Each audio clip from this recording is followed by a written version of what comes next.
Hello and welcome to the Strong Suit Podcast, where we focus on the people part of your business. Every Tuesday and Thursday, I interview a world-class expert on talent and recruiting so that you can build a company filled with rock stars. And my guest today is a very innovative entrepreneur who is a former employee at Google who went on to start her own company, which now has over 40 employees. Listen to this. They're in Palo Alto, Korea, and China. So they are all over the place. And so today, Renee Wong, who is the founder, the CEO, is joining me, and she's going to talk a bit about how she's built the team that is building Castbox, which, if you're not familiar with it, is a phenomenal podcast platform. They've got a ton of downloads. I encourage you to check it out. I use the product. It's really fantastic for searching and getting recommendations, that kind of thing. So with all that said, Renee, welcome to the show. Hi, Jeff. Thanks for having me here. It's my honor to be hosted in the show. Thank you so much for making the time, Renee. So just for background, so I know Castbox is about 3 years old. Maybe you could just give us the brief backstory of how you decided to leave Google, which I think you were in Tokyo at the time, or China, or both, and how you decided to start Castbox. Yeah, I was working for Google Japan about 3 years ago. And when I work for Japan, I always looking for some podcast app which can support multi-languages. It was like, at that time, there's no podcast player that was smart enough that support multi-languages and very good, easy to use. So that's why I decided to quit Google and then came back to my hometown, came back to Beijing, to founded Castbox. So Got it. So you founded it in Beijing, and then you opened like a software developer office in California? Yes and no. Yeah, we founded in China about 3 years ago. I used to be the solo developer. I mean, the solo employee at the very beginning, at the first half a year. And then when we launched Castbox, we launched on Google Play. We get tons of users downloaded from all over the world. And we get more than half of users from the US. That's why we open a new branch in the US and have local business development team and local marketing team here in the US. Got it. Yeah, but still the engineer team are based in Beijing.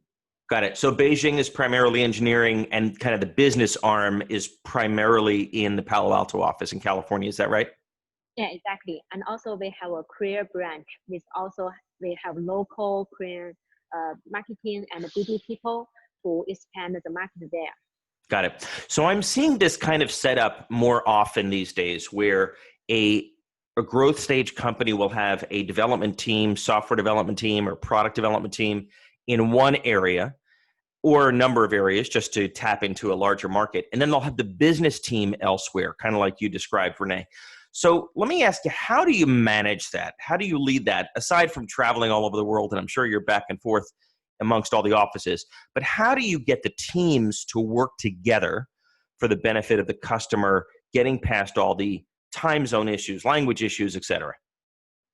Yeah, to be honest, especially for startup, it's really hard to have different offices in different regions because there's a big communication and culture difference, between different languages, between different culture. So for me, at the very beginning, I tried to travel between China and the US, travel in between a lot. I think during the past 1 year, when we just launched the US office, I tried to travel from the China to the US every 2 weeks. Wow. Or sometimes every week. And this week I was in the US. Next week I'm back to China. But once the team was settled up, once the culture was fixed, so there's like less needed from my side. So now during the past 1 quarter, I only travel to the US about once or twice. So it's kind of like very hard at the beginning. But once we hired the most talented local team members, we find the best culture that is fit for our team, then it's making things much easier. Yeah, but still we try to separate different functions in different regions to reduce the cooperation needs between people in different regions. For example, as I mentioned, we try to centralize the engineer team in China. So all the engineer teams, including front end, back end, PM, all work together, have face-to-face communication every day. But again, in the US, we try to combine the BD team and the marketing team there, so they can have more close internal cooperation between marketing, PR, and business development. And we hired some people in between who has both background in two languages, right, in two culture, to try to combine the first-hand needs from the market. Oh, we lost your sound right there. Together with the product development. Yeah. Let me ask you, Renee. I mean, let me ask you, are you convinced that the advantages outweigh the disadvantages of that kind of distributed structure? Because as you said, there's pros and cons, right? You get access to more talent and specialization. And of course, you cover the world globally because yours is very much a global product. But there are disadvantages. So in 3 years, have you come to the conclusion that this is the optimal way to do it? Yeah, exactly. I think there's I just mentioned about the disadvantage of the communication cost and the collaboration cost. But there's several advantage things, including the cost. I think we centralize the engineer team in China, which save a lot of cost, which I have other communication with other CEO who maybe centralize their engineering team in India, maybe in China, some centralize their engineering team in Singapore, which can save lots of costs, especially nowadays in the US, because the big companies, the giants companies like Google, Facebook, they can pay really great salary and provide really great benefit to their employees. So how do you compete with those? How do you compete with those big companies for talent? Let's say Palo Alto, just using that as an example. You're in the heart of Silicon Valley. You're competing with Facebook and Google and Apple, and the list is endless. Yeah. You clearly can't afford to pay top of market. Nobody can. So what do you do to attract people? Why do employees choose to join Castbox? Yeah, I think, to be honest, we try to provide much more equity, options to people who join the startup, which is Google or Facebook cannot provide this part. I think from salary part or benefit, I think we are almost equal, or maybe not as good as Google or Facebook can provide. But from the equity or option part, we can deliver much more than big companies can deliver.